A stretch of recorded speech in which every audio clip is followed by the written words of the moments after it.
planned to happen this week. It is now happening in ice hockey 2, where we have an international junior competition happening right now from the IHF successfully.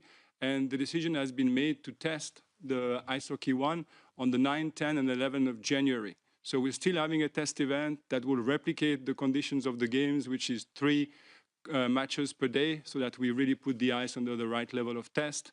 But it's just been delayed a couple of weeks so that we can have all the circumstances to test the venue, but also to have spectators in the venue so that we can really replicate as close as possible the circumstances we would have during the games. And this has been done in agreement between us, the International Federation, and the organizing committee. But please, Christophe, if you want to add anything.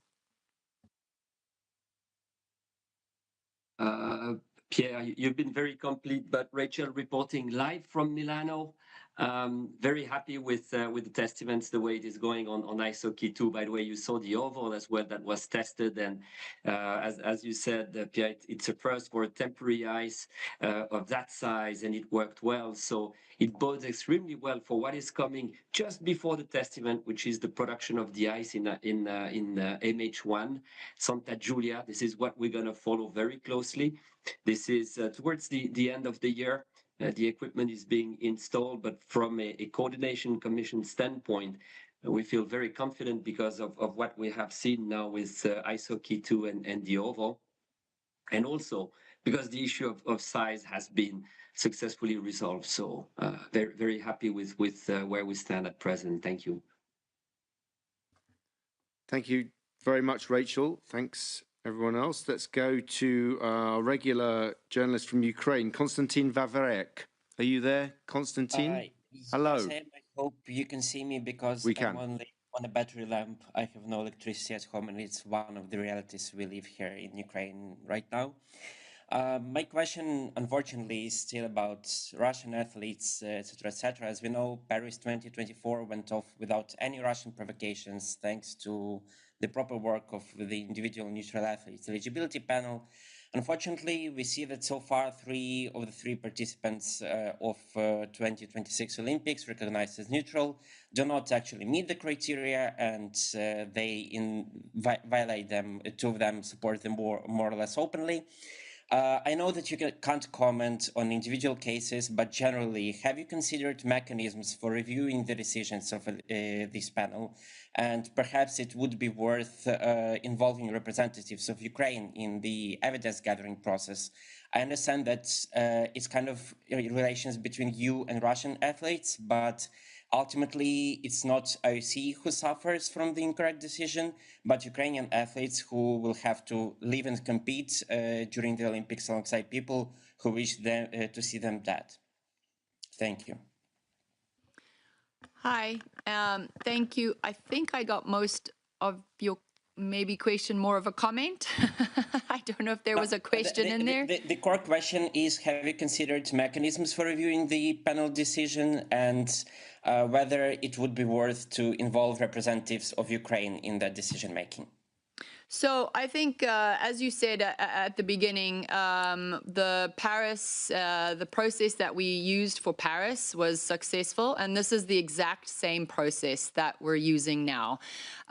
So we obviously, if you have, please, new information, please, you can always send it to us. I have James McLeod here that we can review, but the ANERP and our working group are the final decision makers in this process. And we're really looking forward to seeing a strong Ukrainian team. I have sent already information, actually. Thank you. Great. Thank you. Thank you very much, Konstantin. Okay, let's go to the other side of the world. Let's go to the States now, to Salt Lake City. Lisa Roche, Deseret News. Are you there, Lisa? I am. Thank you. Please go ahead. Thank you. President, I'm wondering what you think of the rebranding of the Salt Lake City, Utah Olympics for 2034.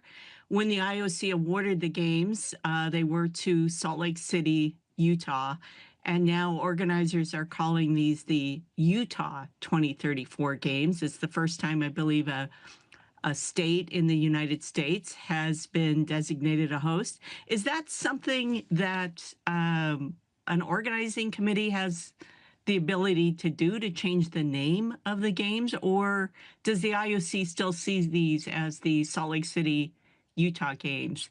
And how that fits into your Fit for the Future effort to look at different ways of hosting in the future. Thank you so much. I appreciate the opportunity. Yeah, you're so welcome. Thank you, Lisa.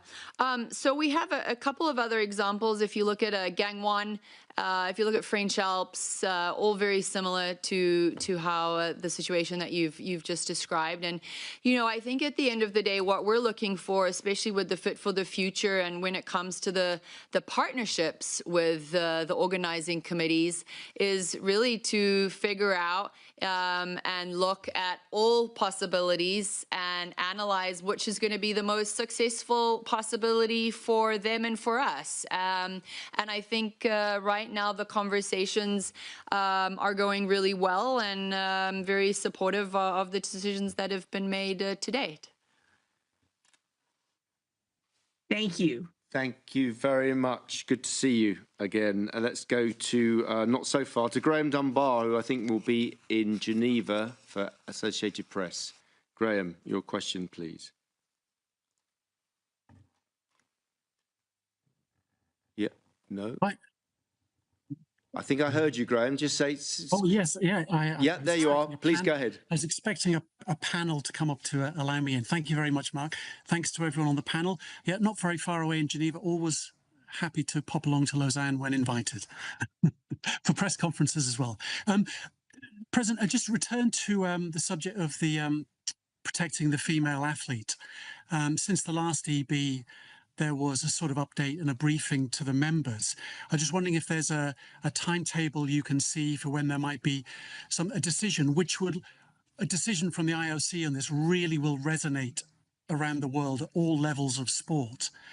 In terms of grassroots sport, when the IOC is very supportive of UN Sustainable Development Goals and the idea of access to sport being a human right, what would be your hope and expectation for the future for transgender athletes, just at the very basic community sports level, and their ability to be welcomed and participate, competing at that level? Hi, Graham, and you're always welcome. I promise. Doors are always open. So, Graham, I think firstly on the timeline, we want to make sure that we can try and ensure that we've spoken to all stakeholders, and that we've really taken adequate time to cross the T's and dot the I's. And so, the group is working extremely well. We had, as I said in my introduction, we had a short briefing from all the working groups, and I don't want to try and constrain, maybe is that right word, the working group by saying they need to have a specific deadline, but I'm really hopeful in the next couple of months, and definitely within the first quarter of next year, that we will have a very clear decision and way forward, which I think we're all looking forward to. In terms of grassroots, Graham, I think we've always been so clear on this, that sport is at grassroots levels, and in any form of recreation is for everybody, and sport you should have access for everybody to partake, and that stance is never going to change. Thank you very much, Graham. Okay, we're probably heading towards the end now, so 2 or 3 more at most. We're going to go Xinhua and Lei Shan from Xinhua. Your question, please. Okay. Thank you, Mark. Thank you for the opportunity. President, would you like to talk about your trip to China last month during the national games? Because China has a very big e-sport fan base. Do you think China have the chance to host the e-sport Olympic Games after Saudi Arabia stepped down? And the second question, this is almost the end of the year. You already took the office for 6 months. Would you like to share with us about the key progress achieved so far? Thank you.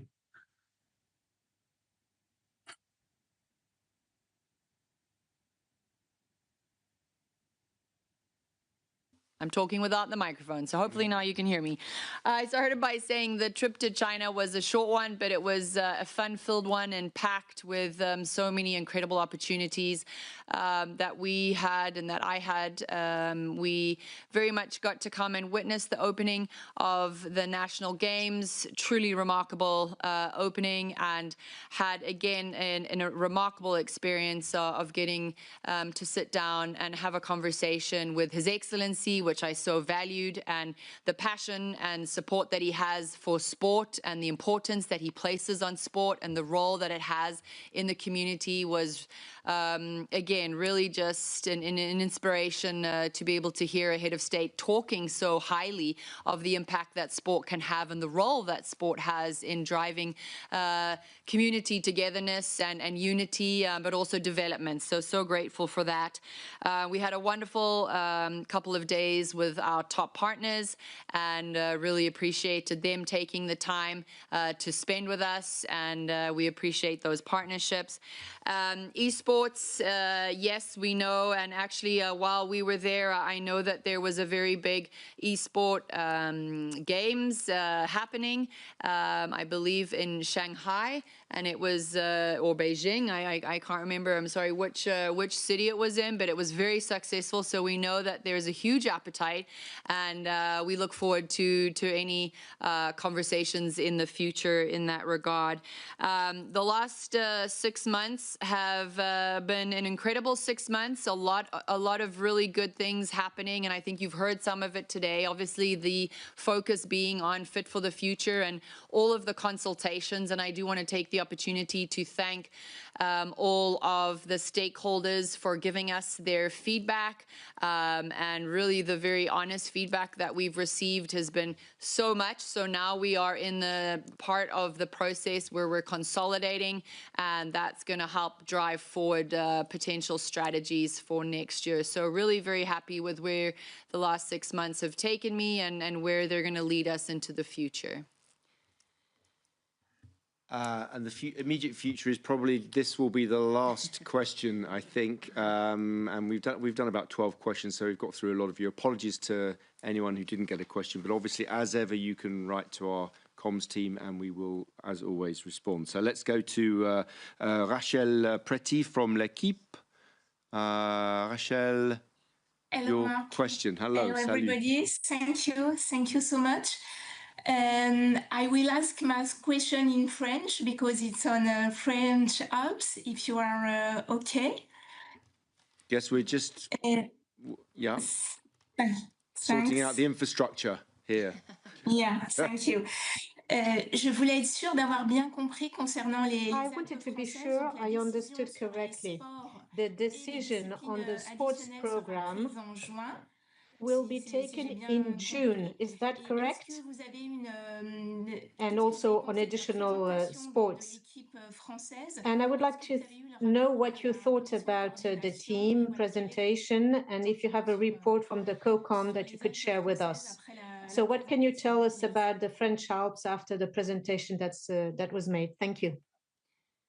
Thank you, Rochelle. So yes, in the Milano Cortina EB a few months ago, we were initially looking at approving, I believe, and I speak under the guidance of Pierre, the sports program, and then a proposal of potential new additional disciplines. But what we then realized and what we sat down with the OCOG and decided that we should really look at this in one package together holistically, and that was going to be easier done in June instead of doing it in bits and pieces, rather to do it with the OCOG, with the IOC, with the Fit for the Future process, and really do it all in one package, so it didn't get too messy. So we took that decision today to rather decide to take all of the decisions in and around the sport program in June. The team presentation, Edgar and Cyril, were really wonderful. We had an organizing committee meeting, and the COCOM was there last week, I believe, and we had, again, really very good feedback, very positive feedback.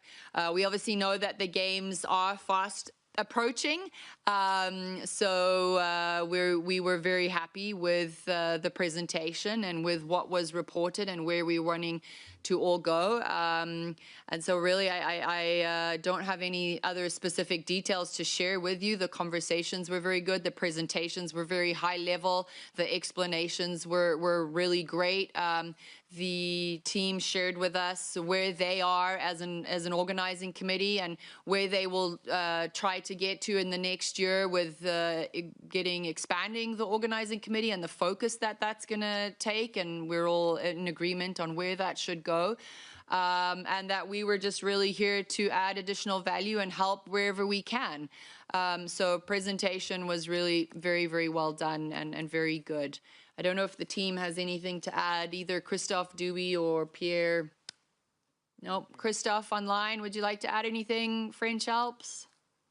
Anything I missed? If he's still online. President, as a matter of principle, you never miss anything. Exactly, that's what I was going to say. That must be clear. Non, la seule chose que je pourrais rapporter, c'est I haven't got much to add, but what I can say is that the members of the COCOM, and I'm sure, Rachel, you saw that when we were on site, find it fantastic to be in the mountains. We could really feel the spirit and the excitement. And of course, after Paris 2024, this excitement is really real. But when we are in the mountains, in the French Alps, we see people that know what they're talking about, know what is to organize big events, and who are really excited about the games. And Madam Chair, what I can say is that this duo, Gros-Piron and Linette, works perfectly and is really visible in all the presentations that we hear. And we could have witnessed this yesterday. They made a 20-minute presentation. Then there were something like 20 minutes of questions and answers. They went into details and they left a very good impression. Thank you very much, Christophe. Thank you, Rachel. Thank you, President, for joining us today, and thank you to the team, also the top team at the table here and in Milan. And where you are, thank you very much. If we don't see you again, do have a break if you can have one. Otherwise, we will see you at the games very shortly. Thank you very much. Thank you.